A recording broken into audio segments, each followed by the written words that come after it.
Hi, this is MarauderEX and doing Let's Play Dragon Force. First we're going to start off looking at the different kingdoms. Let's see, you've got the Highland Kingdom with Wynn as the king. Then next you have Pale Moon with Queen Terrace. You've got Topaz with King Leon. You've got the Tristan Empire with Emperor Junon. And then Bozak Nation with Lord Gongos. And finally Izumo with Emperor Mikhail. There are two nations that you actually can't start off as unless you have a save file, and that is Frandaria and Trandor, with Goldark and Reinhardt respectively. And that makes up the 8 nations.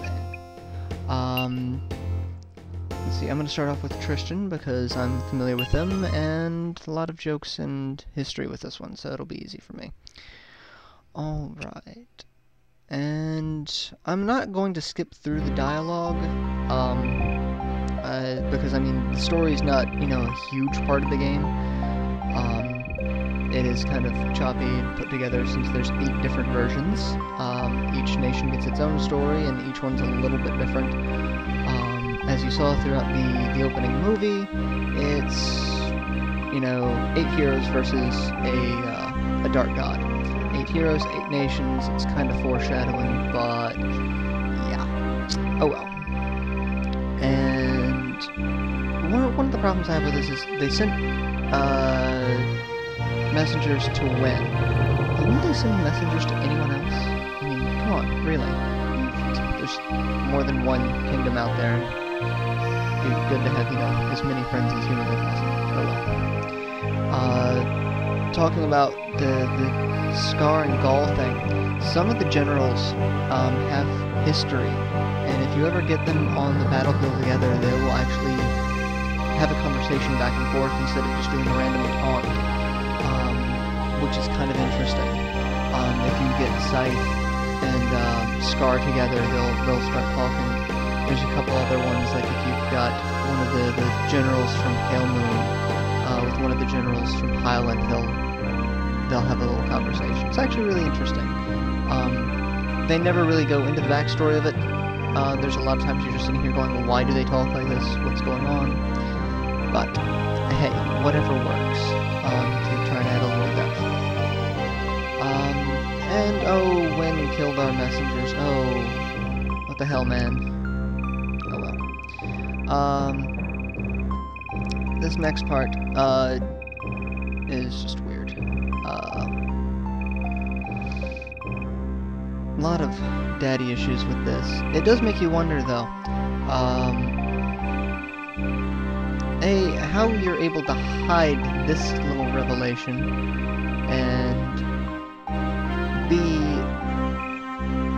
if her father died fighting Goldark, Goldark's gotta be ancient, or she's gotta be like 12. And you'd think that all members of the Dragon Force would be somewhere in the same age range, that way one just doesn't die of natural causes before the others do. Alright, this is the domestic fairs.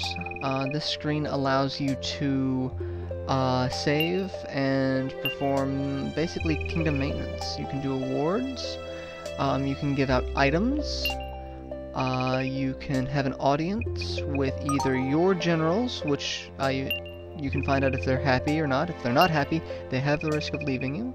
You can do captives, which you can persuade them to join your side. You can find out where your generals are, as far as that. You can search any castle. Not every general can search, only certain ones. And if they can search, they can also fortify, but you can also only choose to do one per domestic affairs.